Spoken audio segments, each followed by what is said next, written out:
Joule Thompson effect. Joule Thompson effect किसको बोलते हैं? जब हमारा गैस जो है हाई प्रेशर से लो प्रेशर पे रिलीज किया जाता है, उस टाइम पे क्या होता है, या तो वो गैस जो है या तो वो हीटअप हो जाएगा, मतलब क्या है कि या तो वो गैस गर्म हो जाएगी, या तो वो गैस कूल हो जाएगा, मतलब या तो वो गैस ठंडी हो जाएगी, या तो उस गैस पे कोई प्रभाव ही नहीं पड़ेगा। तो इस इफेक्ट को हम क्या बोलते हैं? Joule Thompson effect. अब जब हमारा गैस जो है हाई प्रेशर से लो प्रेशर में रिलीज किया जाता है, इस प्रोसेस को हम क्या बोलते हैं? इस प्रोसेस को हम बोलते हैं थ्रॉटलिंग प्रोसेस। ठीक है। अब देखो, जूल थॉम्सन नाम के साइंटिस्ट थे, उन्होंने एक्सपेरिमेंट किया। एक्सपेरिमेंट से क्या पता किया भाई? ये पता किया कि ये जो थ्रॉटलिंग प्रोसेस होती है ना, वो आपकी आइसेंथेल्पिक प्रोसेस होती है। अब इसको प्रूफ तो हम बाद में करेंगे, पहले हम ये समझ लेते हैं कि ये जो जूल थॉम्सन एक्सपेरिमेंट में इन्होंने आखिर किया क्या। तो ये इन्होंने, देखो आपको एक बार इधर साइड में देखो, ये क्या है, एक आपका सिलिंड्रिकल आपको एक पाइप जैसा कुछ दिख रहा होगा ना। तो ये जो लेफ्ट साइड में है, लेफ्ट साइड में देखो तो एक अपार्टमेंट अलग है और ये एक राइट साइड में दूसरी अपार्टमेंट है। अभी बीच में एक आपका क्या है, पोरस प्लग है। ये पोरस प्लग से क्या होता है भाई, ये जो गैस है ना, इधर से इधर आर पार हो सकती है। ठीक है। अब इसको क्या है, इधर इधर आप दिख रहा होगा आपको कि इधर से इंसुलेट कर दिया गया एक राइट साइड में, और इधर लेफ्ट साइड में भी इधर से इस सिस्टम को क्या कर दिया गया, इंसुलेट कर दिया गया। एक यहाँ पे आपको ये पिस्टन भी दिख रहा होगा। तो ये पिस्टन की हेल्प से क्या होगी, ये जो गैस है हाई प्रेशर से लो प्रेशर की तरफ क्या करेंगे, इसको धक्का देगी, तो ये क्या हो जाएगा, गैस जो है वो हाई प्रेशर से लो प्रेशर की तरफ चला जाएगा। ठीक है। तो ये पिस्टन इसलिए लगाया गया है। अब ये जो सिस्टम इंसुलेटेड है, इंसुलेटेड का मतलब क्या है कि जो हीट एक्सचेंज जो है वो सराउंडिंग के साथ नहीं हो रही है। दैट मीन्स कि आपका जो क्यू है वो आपका क्या है, 0 है।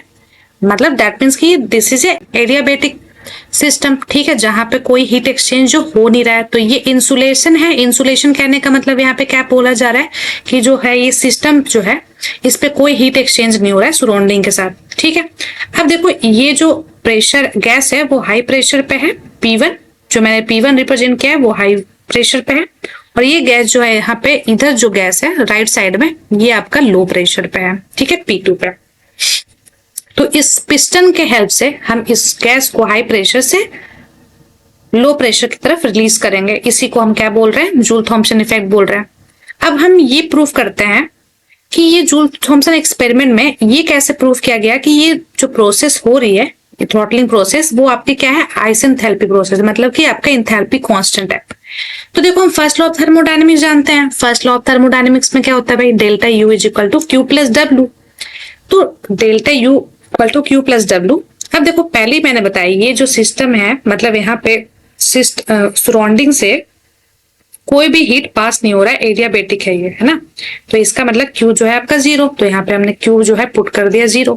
तो ये क्या हो गया, delta U is equal to W. Delta U को हम कैसे लिख सकते हैं, U2 माइनस U1, क्योंकि final minus initial change in the internal energy equal to final minus initial work done. तो P1 V1 माइनस का P2 V2। ठीक है।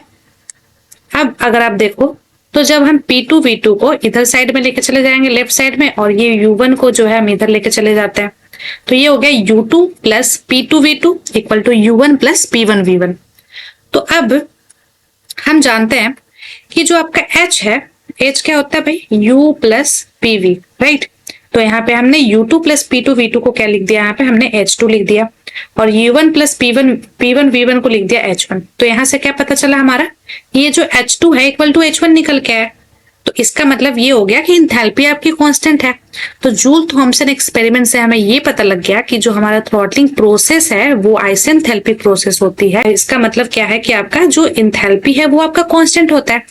अब चलो देखो, इसी कॉन्सेप्ट से गेट 1992 में इससे सवाल पूछा गया। सवाल क्या है वो पहले हम पढ़ लेते हैं।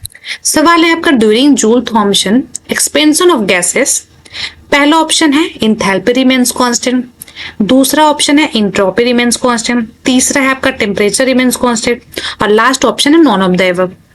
अभी हमने जस्ट ये पीछे वाली स्लाइड में देखा कि जब जूल थॉम्सन एक्सपेंशन होता है गैस का, तो उस टाइम पे थ्रॉटलिंग प्रोसेस के लिए क्या होता है, इंथैल्पी कांस्टेंट होती है, और ये हमें दिख रहा है कौन से ऑप्शन में, ऑप्शन नंबर ए में। तो इसका आंसर क्या हो जाएगा, ए, इंथैल्पी रिमेन्स कांस्टेंट। ठीक है, तो बस आ गए इसमें आपके नंबर, है ना। एक कॉन्सेप्ट पढ़ा और एक क्वेश्चन बन गए आपके गेट के, है ना। अब चलो आगे चलते हैं। आगे हम पढ़ते हैं joule Thompson coefficient. Joule Thompson coefficient क्या होता है, तो इसको जो है हम रिप्रेजेंट करते हैं म्यू जेटी से, ठीक है। Mu JT is the joule Thompson coefficient. अब ये कहता है कि how the temperature changes with the pressure at constant enthalpy. तो इसको मैथमेटिकली अगर आप लिखोगे तो कैसे लिखोगे, ये लिखोगे mu JT is equal to delta T, मतलब temperature is changing with respect to the pressure at constant enthalpy. तो mu JT is equal to delta T upon delta P at constant H. Mu JT जो है, अगर zero, मैंने बोला कि mu JT की value zero है, इसका मतलब क्या हुआ कि डेल्टा टी जीरो, मतलब कि टेम्परेचर कुछ चेंज नहीं हो रहा है। जब टेम्परेचर चेंज नहीं हो रहा है तो गैस ना कूल करेगी ना हीट करेगी। तो इसलिए हम ऐसा कह सकते हैं कि ऐसा टेम्परेचर जब हमारा गैस जो है ना कूल करती है, no cooling and no heating, तो उस टेम्परेचर को हम क्या बोलते हैं, इन्वर्जन टेम्परेचर बोलते हैं। तो हम ऐसे भी डिफाइन कर सकते हैं, the temperature at which mu JT, that means Joule Thomson coefficient, is equal to zero, that temperature is called inversion temperature, ठीक है। तो ये हो गया आपका जूल थॉम्पसन कोएफिशिएंट का डेफिनेशन। अब देखो, या तो इसकी वैल्यू पॉजिटिव हो सकती है या तो इसकी वैल्यू क्या हो सकती है, निगेटिव हो सकती है, ठीक है। म्यू जेटी की वैल्यू या तो पॉजिटिव होगी या तो पॉजिटिव होगी या तो ये निगेटिव होगी। अब ये हमें कैसे पता लगेगा कि भाई पॉजिटिव है तो कूलिंग होगी या हीटिंग होगी, तो इसको हम एक तरीके से हम याद कर सकते हैं। इसके लिए मैंने एक निमोनिक्स बनाया है, ठीक है। निमोनिक्स क्या कहता है भाई, देखो यहाँ पे ये दिख रहा है तुम्हें, ये एक इंसान है, इसका दिमाग एकदम ठंडा ठंडा सा है, मतलब ये बहुत पॉजिटिव थिंकिंग का है। जब बहुत पॉजिटिव थिंकिंग का, एकदम चिल रहेगा, एकदम कूल रहेगा, कोई टेंशन नहीं है ना जिंदगी में, तो ये म्यू जेटी की वैल्यू जब पॉजिटिव तो दिमाग ठंडा, मतलब कि कूलिंग, ठीक है। तो इसको ऐसे याद रख लो कि म्यू जेटी की वैल्यू पॉजिटिव, मतलब दिमाग क्या हो गया, ठंडा हो गया, मतलब बहुत पॉजिटिव थिंकिंग का इंसान है। दूसरा, म्यू जेटी की वैल्यू निगेटिव, मतलब एक इंसान बहुत ही ज्यादा निगेटिव हो गया भाई अपने लाइफ में, ठीक है। इतना निगेटिव हो गया कि हर बार वो गर्म ही रहता है, दिमाग उसका गर्म रहता है। तो इसलिए इसको देखो मैंने ऐसे रिप्रेजेंट किया, तो ये हो गया आपका निगेटिव, मतलब हीटिंग। तो इस तरीके से आप इसको याद रख सकते हो, ठीक है। अब देखो एक और इस पे भी क्वेश्चन पूछा गया आपका गेट 1995 में, तो चलो उस क्वेश्चन को भी देख लेते हैं, ठीक है। अब वो क्वेश्चन है आपका गेट एग्जाम क्वेश्चन 1995, देखो ये मैंने हाईलाइट किया है। At the inversion point the joule Thomson coefficient is, पहला ऑप्शन है आपका पॉजिटिव, दूसरा है निगेटिव, सी ऑप्शन है जीरो और लास्ट ऑप्शन है नॉन ऑफ द एबव। तो अभी जस्ट मैंने बताया कि जब आपका इन्वर्जन टेम्परेचर होता है, दैट मीन्स कि उसकी वैल्यू म्यू जेटी की वैल्यू क्या होती है, जीरो, ना cooling, no heating, no cooling, है ना। तो यहां से क्या हो जाएगा, ऑप्शन नंबर सी। तो ऑप्शन नंबर सी आपका करेक्ट हो गया। तो आई होप आपको ये जूल थॉम्पसन कोएफिशिएंट जो है, जूल थॉम्पसन इफेक्ट जो है, समझ में आ गया होगा इस वीडियो में, ठीक है। तो थैंक यू सो मच।